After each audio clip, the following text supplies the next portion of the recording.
Aujourd'hui, le niveau des soins médicaux varie considérablement, même entre pays développés.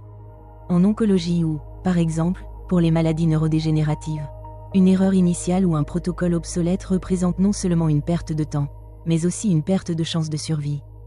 Le progrès technologique se développe plus vite que l'uniformité de la répartition de ses fruits. C'est précisément ce que l'OMS considère comme l'un des défis majeurs du XXIe siècle. Non pas la création de nouvelles technologies, mais l'accès équitable aux technologies existantes. Selon l'OMS, jusqu'à 5 milliards de personnes dans le monde n'ont pas pleinement accès aux services médicaux de base. L'un des indicateurs les plus frappants de cette inégalité est l'oncologie. Environ 70% des décès par cancer surviennent dans les pays à revenus faibles et intermédiaires, alors que moins de 60% des nouveaux cas y sont enregistrés.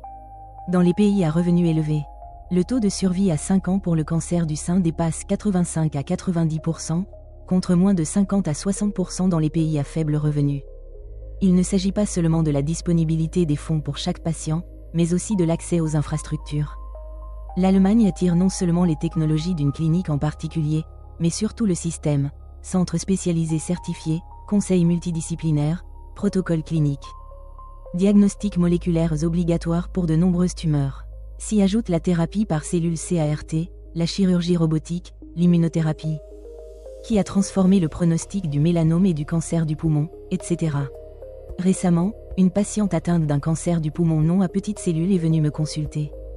Une agence de tourisme médical lui avait proposé de venir dans un pays asiatique en lui promettant de « brûler la tumeur au laser une fois pour toutes ».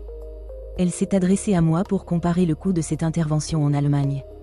Techniquement, la chirurgie laser existe, mais en oncologie moderne.